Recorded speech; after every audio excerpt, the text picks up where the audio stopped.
Alright. So I know it's been almost a week since you posted your video. I originally watched it, I think either the 16th or the 17th. And I actually made a response video. However, before I posted it, all 13 glorious minutes of it, I realized multiple times in there I mentioned certain pieces of information that I'm not quite comfortable with just putting out there for the real world quite yet, if ever. So instead of going in, you asked for my view on editing. Instead of going in and actually editing the video and taking that out, I figured since I'm here right now, I might as well just go ahead and re-record a different response video, and then I can post that afterwards. My view on editing, if I can get away without doing it, I'm going to, simply because I don't want to take the time to go through and edit. This is just me talking to you, so it's nothing that I particularly want to copy and paste and delete out, unless of course, as in the case of last time, it's actually just locational safety. And then two, the other thing was I might edit videos because my response might be recorded if I'm not at home. So if I'm piecing together, oh, my dog almost fell. If I'm piecing together snips of videos, like 30 seconds at a time or something like that, that I have saved on my phone, come here, good boy. Then I'll obviously edit that to make it one continuous video, but I mean, it is what it is. I'm not too worried about editing stuff out. Before I go on too far on a tangent, it made me laugh watching your video with how bubbly you were about your current employment status. There's nothing wrong with that. It just made me laugh, simply because the last time we talked about it, you were not as optimistic sounding, and your video was very positive sounding about the whole situation. So that's good. That is very good. But to me, it was just a highlight of how we can change how we feel about things, or how we express certain things based off of who we think we're talking to, or who we think our perceived audience is. So before I forget anything, I want to encourage you to reapply for that Burton job. Not reapply, but to apply for the job that I had applied for. I still have not heard back for the creative content position, and I think you are very much qualified, to say the least, for that job. I understand if you don't want to move to Vermont, then that's completely understandable. But my big pull for wanting to work for them was simply because of the culture. First off, their offices allow dogs. So that was like, I was sold right then and there. I didn't care what my work hours were. I didn't care what my workload was. Like, I could take my dog to work. Yes, please. I could be there all day long. I could put a cot in the back. I don't care. I can take my dog to work. So it's just a thought. And who knows, maybe if you apply, and even if your resume isn't quite lined up for that specific job, they very well might just forward your resume on to something else. If you plan on staying out in Colorado, I mean, it's Colorado. There's Burton shops out there too. But I don't know what your current status is, or if you've heard back from anyone, or what the situation is. Hopefully you will tell me. But yeah, I know you're pursuing the freelance work, and that's awesome, and that's an amazing side job that I think it would be awesome to pursue regardless of what you do. But just to have a steady source of income, I think is pretty important. And I'll try to wrap this up quickly because my dog is starting to growl at me because I haven't taken him out for a walk in almost 2 days. So, speaking of snowboarding, the reason why I was going down this path was because you had mentioned the step-in bindings, and it's funny. My bindings are as old as my board is. I got it 9 years ago. He might actually just have to pee. Can wait a few seconds. See, this is what I'm talking about editing. I would cut out any pause here. I wonder if I can just pause this.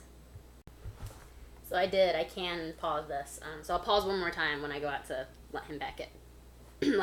But I was looking at getting a new pair of bindings. I want to keep my same board, but it would be nice to not have broken bindings. And I guess having bindings that are, as you said, like the old school strap style, like the really old school strap style, it explains why they're breaking. So I did. I went snowboarding last weekend out at Boston Mills. I did not go to Brandywine. I stayed at Boston Mills. And it was pretty cool.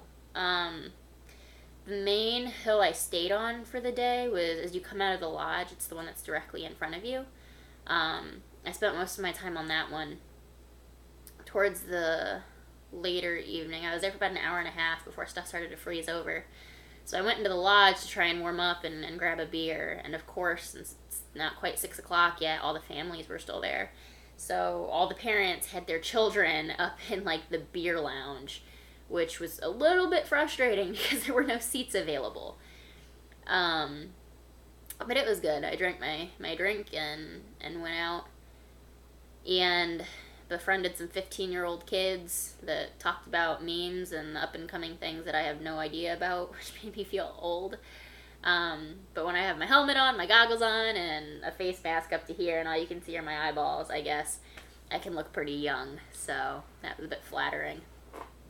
But I went over to the other side, and I didn't go to any of the slopes that are on the right. I stayed to the ones that are on the left by the creek, and then I went down the largest one that's there down the center. I went down that one once, and that run was super shaky because at that point in time, everything then had actually physically frozen over.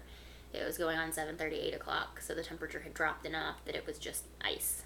They hadn't groomed it again yet before midnight skiing started.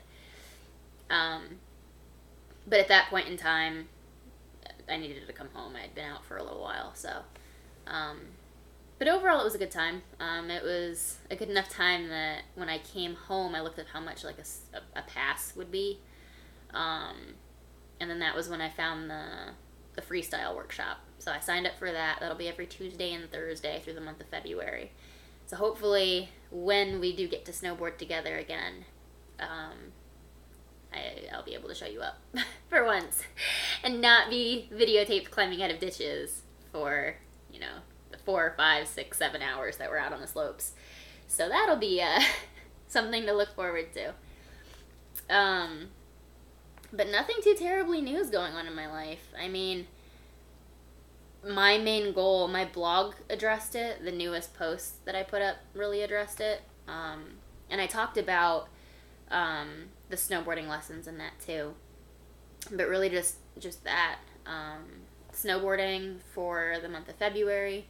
I have a pretty big work presentation that's going to happen at some point in time this week.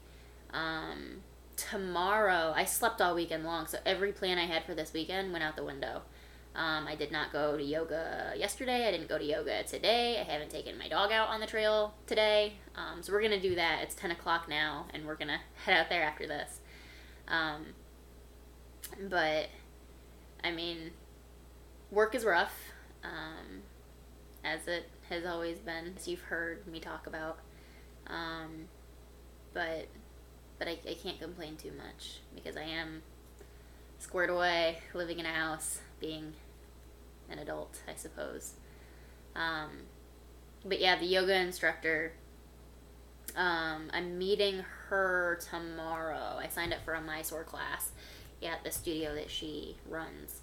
So I've never done Mysore or any type of Ashtanga before, so we'll see how this goes.